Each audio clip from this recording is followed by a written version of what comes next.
और इसी बीच एक और बड़ी खबर मिल रही है। ईरान के राष्ट्रपति दफ्तर की तरफ से स्टेटमेंट दिया गया है, साजिश करने वालों को भुगतना होगा। मसूद पेज़ेश्कियान के ऑफिस की तरफ से कहा गया है, ईरान के राष्ट्रपति दफ्तर का यह बड़ा बयान, अंजाम भुगतना होगा, सीधी धमकी दी गई है। इससे पहले खामेनेई के शासन की तरफ से बड़ी धमकी दी गई थी डोनाल्ड ट्रंप को और साथ ही इजराइल को, नेतन्याहू को भी। आखिरी खून के खतरे तक लड़ेंगे। अनुराग सर, इसका मतलब क्या है? क्या किसी लेवल तक ईरान इसको लेकर जाएगा?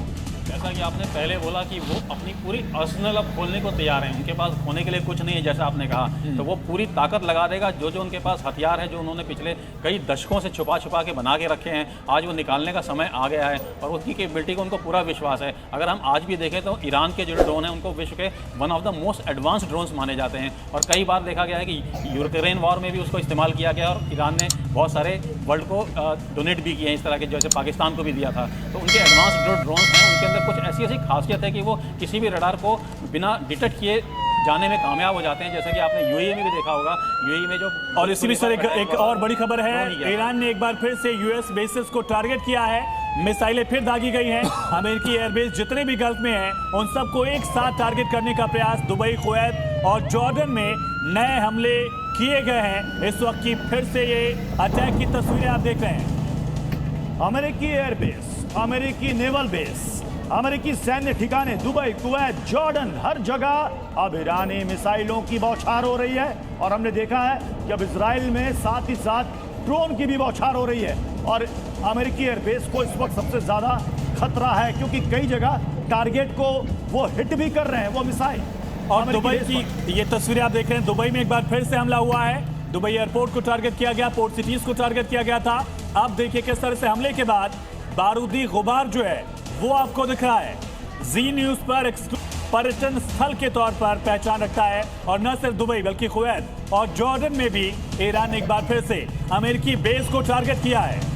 सबसे बड़ी बात यह है कि ईरान के पास कहा जाता है कि मिडिल ईस्ट में सबसे बड़ा बैलिस्टिक मिसाइलों का जखीरा, ये बात खुद सुपर पावर अमेरिका भी मानता है। यानी कि अभी तक की जंग में जो पिछले 24 घंटे से जारी है, क्या उस जंग में उसने अपने 30% को एग्जॉस्ट किया है या भी उसके पास और ज्यादा हथियार यानी कि बैलिस्टिक मिसाइल?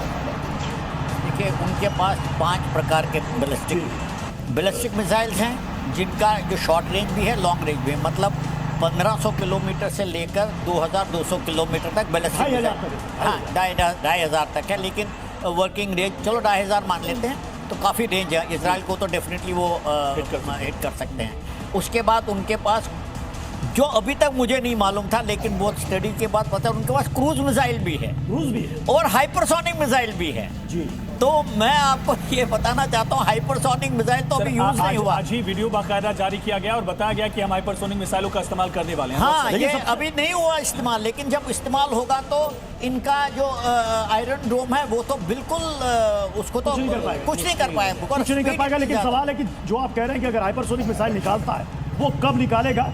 एक और बड़ी खबर, हमले के बाद इजराइल में हड़कंप मच गया है। जिस तरीके से ईरानी मिसाइलें वहां पर गिर रही, लोगों को सुरक्षित जगहों पर जाने। इजराइल में वॉर सायरन की आवाज गूंज रही है। इसी बीच एक और बड़ी खबर इस वक्त की, ईरानी हमले में दुबई में 4 लोग घायल हो गए हैं।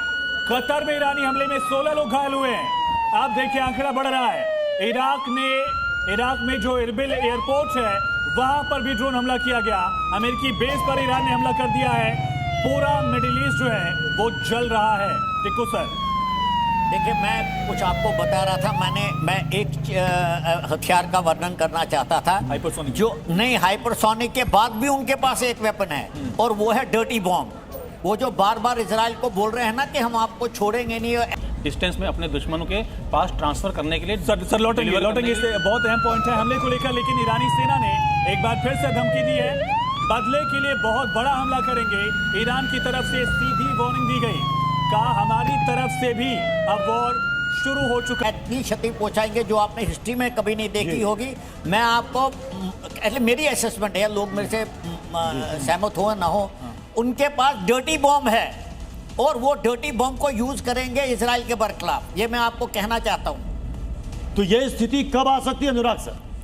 मैं ऐसा नहीं मानता, हो सकता है कि ये उनके पास हो या ना हो। काफ़ी दिनों से वो लोग कोशिश कर रहे हैं यूरेनियम को रिच करने के लिए, बट ऐसा लगता है कि अभी तक वो इस स्टेज पे नहीं पहुंचे कि बम बना पाए, लेकिन उनके पास कैपेबिलिटीज़ है कि इस तरह के बम को वो किसी भी के लिए कह दिया गया, कल ही इजराइल की तरफ से अपने नागरिकों को कहा गया था कि आप बंकर में चले जाइए, आप सेफ जोन में चले जाइए। इजराइल में लगातार वहां पर सायरन बज रहे हैं। तो वॉर सायरन की आवाज जो है इजराइल में लगातार गूंज रही है। इस वक्त एक बार फिर से ईरान ने हमला कर दिया है। इजराइल में हड़कंप मचा हुआ है, लोगों में दहशत है। लोगों से सीधे कहा गया है सुरक्षित जगह रहिए, सेफ शेल्टर में रहिए।